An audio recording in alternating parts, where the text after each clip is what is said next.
It's January 2022 and I'm playing Fortnite with my boys Crocker and Josh, as well as my girlfriend at the time, because we all got along super well. We'd, squat up pretty much every single day, just grind out the 40. But this particular day we'd woken up to some really sad news on Facebook. Unfortunately, a 19-year-old from our town had passed away in a car accident. We didn't know who it was, we just knew that he lived here and that he was extremely young. So around halfway into my second game on, I get a knock on the door. Obviously I say, come in, and it's my oldest brother. He says to me that the person who passed away in the car accident was his mate, which was also the brother of a girl who I'd been friends with since I was 12 years old. So as soon as I hear that, I camp out in the bush in the game and I take my headset off and I say, no, it can't be, someone's got to be spreading rumors. And he goes to me, nah, bro, I just asked one of his mates and it's been confirmed, that's who it was. As soon as I get that confirmation, I message his sister, having been friends with her for a little while by this point, just expressing my condolences. I say, hey, if there's anything I can do, I'm here for you, because obviously me at the time being super close with my eldest brother in particular, I couldn't quite understand the feeling of what it would be like to have a brother ripped away. I knew there would be so much pain in this poor girl's heart. So I remember later that night I was playing trios with Crocker and Josh once again, and in between games I went onto Snapchat, at which point I see a story which Josh has put up saying, expressing his condolences to the girl, saying if there's anything she needs, he's here and that sort of thing.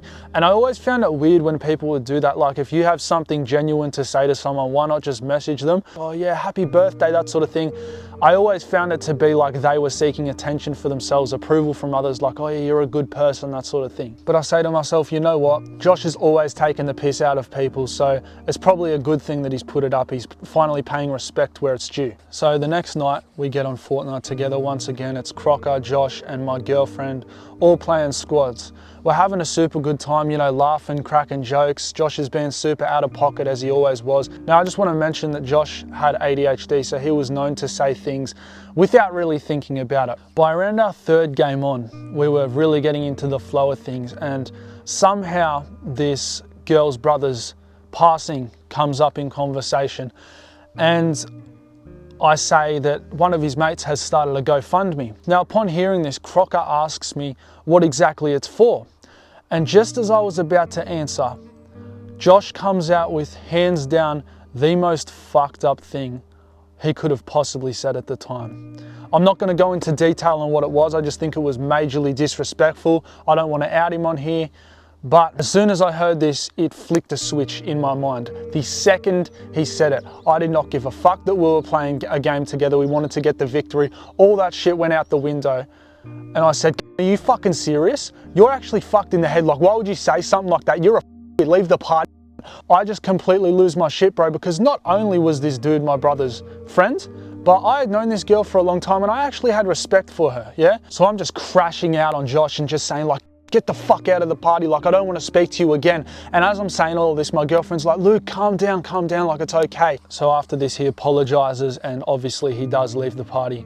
I get off the game and almost immediately tell my brother what he said. I tell him I'm not friends with him anymore. Obviously my brother's fuming about it as well, because that's just not what you say. Keeping in mind, we were actually super close for a year and a half by this point. We do everything together. Him and Crocker were literally my best mates at the time. The only difference was I'd been friends with Crocker for longer.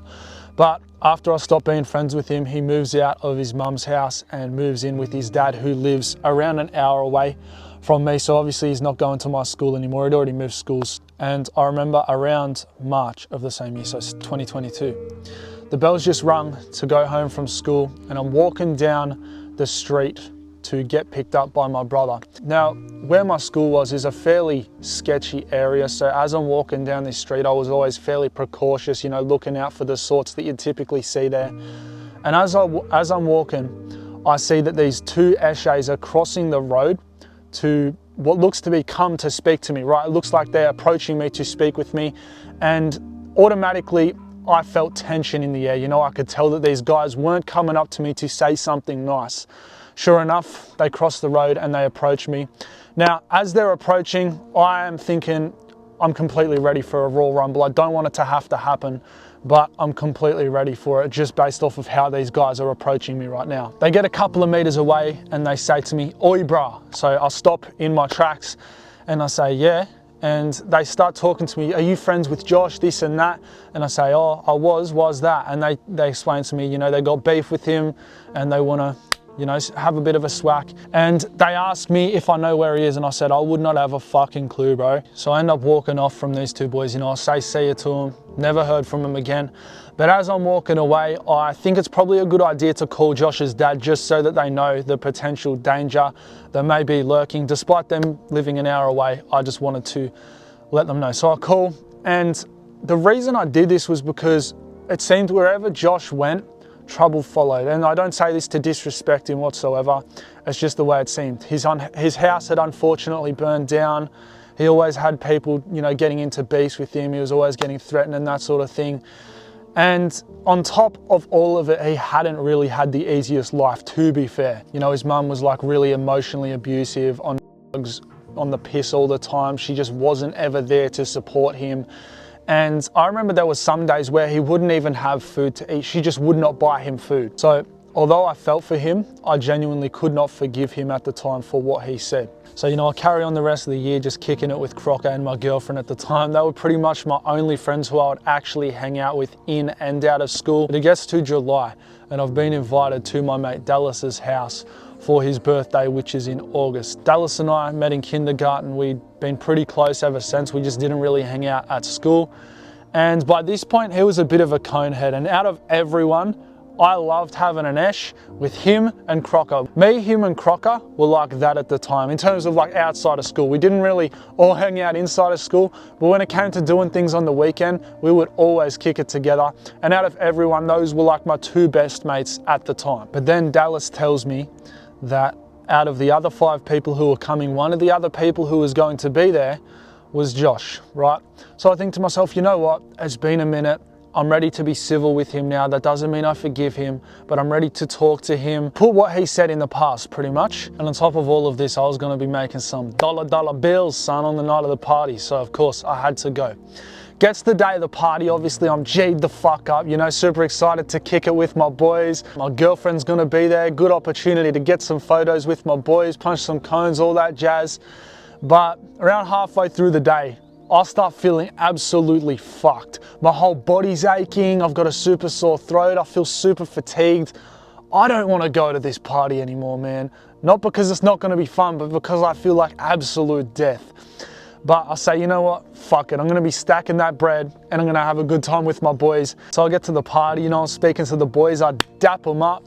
And at this point, everyone had already been there for like an hour or two. You know, I was the late one. They'd been hooking into the bevies, you know, they'd already been hooking into the cones. A few of the boys were even having gator tails that night. Now, I remember speaking to Josh a couple of times that night. Yeah, I ended up getting picked up by around 11 p.m. Nothing to complain about. It was a good time. But by this point, I was feeling tired as fuck and I was ready to go to bed. But from this point, I start talking to Josh again every single day. Pretty much just like nothing had happened. It gets to September and I've organised to stay at Josh's mum's house one night with Crocker. Most of you will know Josh's mum was super lenient. She just didn't really care about him whatsoever. So pretty much anything goes at Josh's house. That's the reason we chose to stay at his house. I remember we spent the whole night ripping cones, playing Fortnite and just talking shit to each other.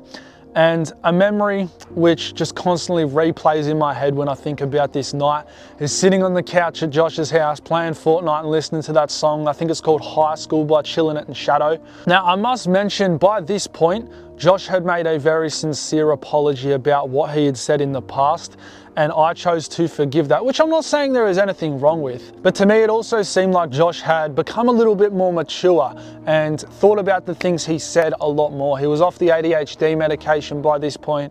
You know, he just didn't feel like he needed it anymore. And for the rest of the year, Josh and I are tight-knit. There was even one point there where Crocker cut both of us off and it was purely just us hanging out, you know, kicking it every single weekend. I remember because he lived in the town over, we would have like virtual Eshens every single day. You know, we'd call each other on FaceTime and pump cones. As shameful as it is to say, but it gets to January of 2023.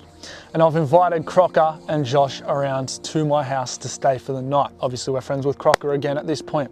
Now, our plans for this night were pretty similar to my previous video, only this time we had intended to eat 2 each, kick it, play video games in my room, talk shit, and we were gonna go for a walk at sunset. So it gets to around 8 p.m. that night.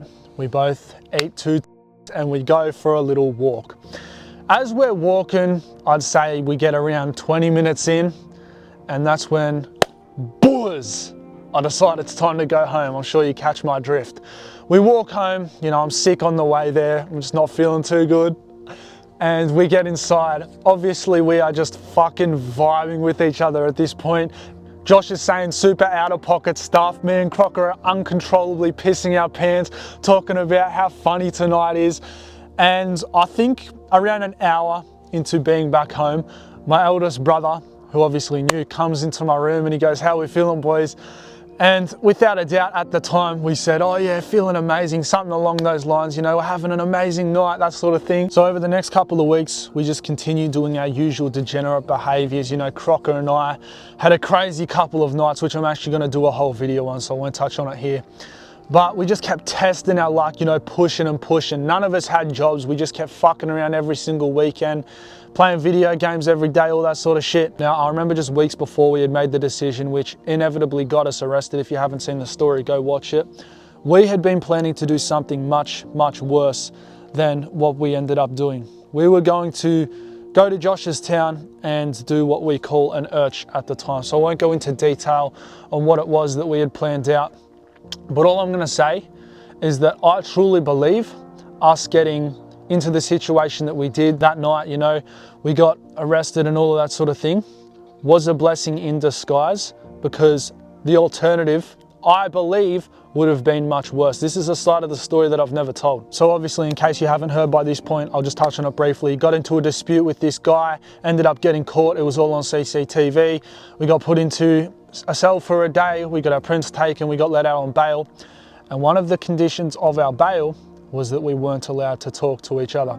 So once again, didn't really give a fuck at the time. Josh and I are still talking. Just over GTA, you know, we're playing GTA on our Xboxes. We're not over Snapchat or anything. But a few weeks into, you know, playing GTA every single day with him, I get the brief of evidence from the cops and I see, you know, he's done an interview, that sort of thing. Did not snitch us in, mind you, but I just decide, you know what, if they can get all of this and package it into like a Google Drive, there's no fucking way I'm taking my chances on what they could get by just me playing Xbox with him. So I'll stop talking to him, right? And I think we're all good. You know, I think, you know what? Once we're off bail, it'll be sweet. You will have that dap up moment in court. We sign the papers, we let free. Over the next couple of months, I'm talking to his mate who lived in the same town as him. And I remember one day I called this mate and he happened to be there. Josh was there. And one of the conditions of our bail was that we weren't allowed to touch or alcohol.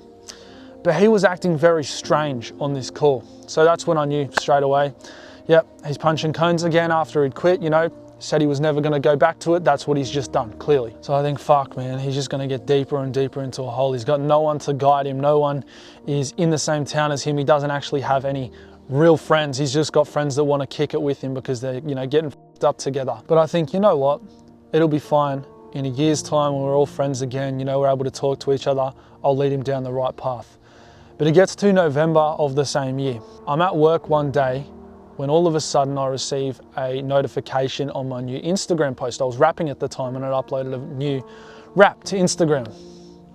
I see this comment from Josh that reads, "Pretty shit bruh, should stick to selling clothes maybe," because I'd started a clothing brand at the time. And upon reading this, I didn't sense that it was a joke. You know, I genuinely did believe he was being serious, which he was. But I screenshot it, and as soon as I've done that, I refresh and it's gone. So what that told me was he posted it so he could take a screenshot, show his mates, and, you know, say, "Oh, look what I posted on Luke's video." But after this, I grow fairly resentful towards him. I think, you know what, fuck this guy. I've done so much for him. You know, I used to give him like my hand-me-down clothes that were like pretty much brand new, but just didn't fit me anymore. I used to help him make money all the time. I remember I was helping him and Crocker set up drop shipping stores. So I genuinely felt I'd done a lot for him in his life and improved him as a person. I could be wrong. It's just my perspective. And he had just said that. I felt betrayed. So after this, I remember getting super fucking one night and putting on like some emotional beats. I write a super aggressive, emotion-fueled rap called Fake, which was pretty much a diss track designed to get at him for what he had said to me. But the things that I said in it were very hard truths, very hurtful things that, looking back, I probably shouldn't have said and wouldn't have said if I had known better. But you know, obviously this whole channel is about me making mistakes and learning from them. That's why I'm telling you this story right now. But after I'd written this song, a couple of weeks later, he messages me and says, "Is this song about me, bruh? All good. I'm just spewing that your diss track on me is actually good." I don't reply. I just delete it. I delete the entire chat. I don't want anything to do with him, bro. But it finally gets to the 10th of April, 2024. Our court date. We were finally going to get a result after this 15-month-long court case. We get let out on probation under the conditions that we abstain from use and we maintain being functioning members of society. We go into the court office to sign our probation papers, and it's at this point that I'm finally allowed to speak to Crocker and Josh after 15 months of no communication. Now, I speak to Crocker, you know, we dap each other up, give each other a massive hug. We're genuinely excited to speak to each other because there was no bad blood between us. But that's when I turn to Josh, and straight away I feel there's tension in the air, you know. He knows what he said, I know what I said. So there's that looming tension between us. But I say, you know, fuck, how you been, bro? Like, I give him a dap. By this point, I'd done a lot more mental work, and I had decided I was going to forgive everyone who had ever wronged me before. So, you know, I dap him up, like I said, ask him how he's been, all that sort of thing. But it was really awkward. We speak a little bit after court, and we go on our separate ways. You know, he goes back to his town, I go back home. And it's at this point that Crocker and I, in a group chat, receive a message from him essentially apologizing for all of it. You know, he said sorry that he got us into this situation. You know, it was all his fault. We shouldn't have been there in the first place. And it was a genuine, heartfelt message. I actually want to read it out to you. Hey boys, just wanted to say I sincerely apologize for dragging you guys through this with me. Just happy it ended as well as it did. I completely respect your decision if you guys would like to part your own ways. Just glad we didn't end things on bad terms. All love, boys. I hope we can catch up sometime under better circumstances. All the best. Now, Crocker and I obviously reply saying that it wasn't his fault. We were all equally to blame. We all had a part in what had happened. And bro, I genuinely did forgive him for everything that happened. I do not blame him for what happened. It was equally to blame. But the mistake that I made the first time versus this time was that not only I forgave, but I forgot. The first time I forgave and forgot what he said. The second time I did forgive him for what he said, but I never forgot. It's like if you stay with someone who cheated on you, okay? If you stay with that person, they're gonna keep cheating again and again and again because they know no matter how many times they do it, you're gonna stick around. You're the chump that sticks around.